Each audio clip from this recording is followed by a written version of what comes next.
Dawn of the Dead is the 2004 remake of the original George A. Romero sequel to Night of the Living Dead. It is directed by Zack Snyder and it is written by James Gunn, writer of Guardians of the Galaxy. Now, this was the first zombie film to really kind of springboard off the back of 28 Days Later, the Danny Boyle film. You know, the early noughties, we had a whole spate of zombie films. It kind of came back with a vengeance thanks to Danny Boyle's film. And of the whole slew of movies that did come out of that, Shaun of the Dead being one of them, this was one of the better ones, I thought. It's also Zack Snyder's first film. It's not quite as satirical as the original. You know, it doesn't really have as much to say about consumerism, but I do think it has still a fair bit to say about the degradation of society, about the collapse of society, particularly taking a look at the family unit. There's a fantastic opening sequence with Sarah Polley and her husband and their little girl. I think it's their daughter, I'm not quite sure.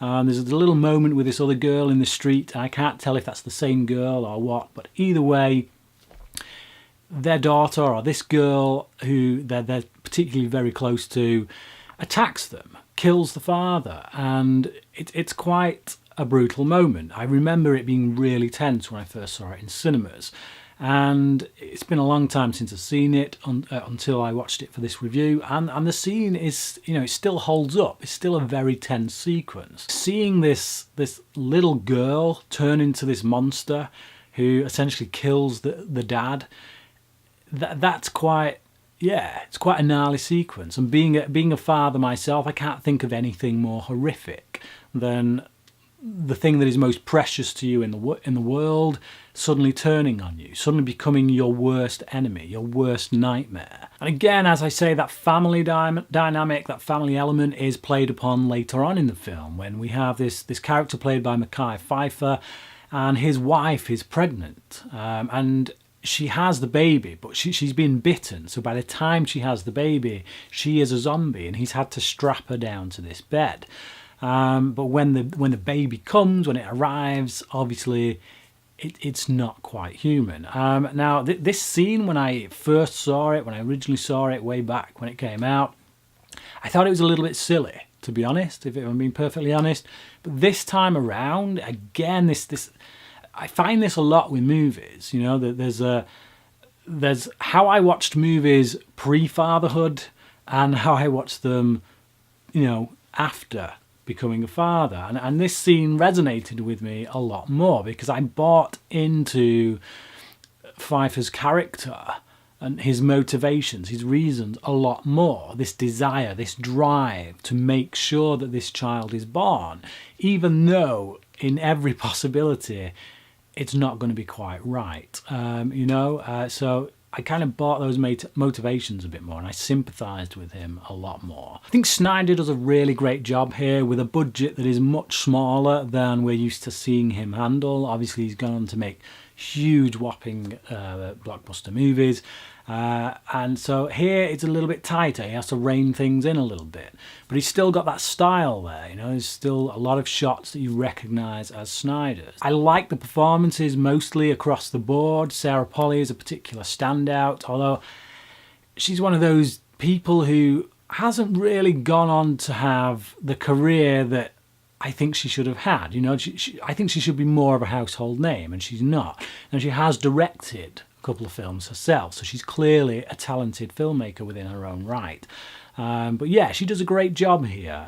Jake Weber as well, it's nice to see him. He's kind of disappeared these days, but I know him from a TV series called American Gothic, which I really liked, and I liked him in that. So yeah, nice to see him here as well. And Ving Rhames as well, really doing what Ving Rhames does. You know, he plays that same persona in pretty much most things I've seen him in, but I like it. You either like it or you don't, and I do. Ultimately, this film is mainly an exercise in how to get the adrenaline pumping. It's a good horror film, a lot of really nice action beats in it, and tense throughout. It's also really well paced.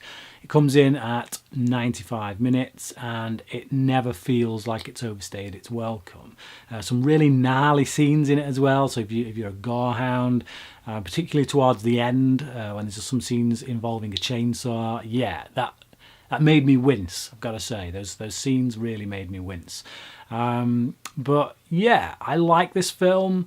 Like I say, probably doesn't have as much to say as the original, though I prefer to watch it over the original. I find it more entertaining. It's got a bunch of characters in it that I genuinely sympathise for and like, and it's also got your typical douchebag characters, which you would expect in a film like this, who you want to see get killed. Like, one of them actually turns out to be someone that you end up kind of liking towards the end. You know, he becomes a bit more heroic. He's a bit of an ass. He's the security guard guy from the supermarket who, right off the bat, he's really antagonistic towards the rest of the characters. He wants to be the leader, but by the time we get to the end of the film, he's fighting alongside them and he's willing to die for them. So yeah, and it's done in a way that doesn't feel forced. So yeah, I liked that progression. I like the fact that when these people are forced into this intense situation together, even pillocks like this guy can suddenly become a valuable member of the team. I'm going to give Zack Snyder's Dawn of the Dead 4 out of 5. I think it's highly entertaining and one of the better zombie movies to come out in, well, the last 20 years, I suppose. What about you? Have you seen Dawn of the Dead? How do you think it compares to the original, and where do you think it sits within the modern take on the zombie film? Comment below, let me know, and until next time, cracking.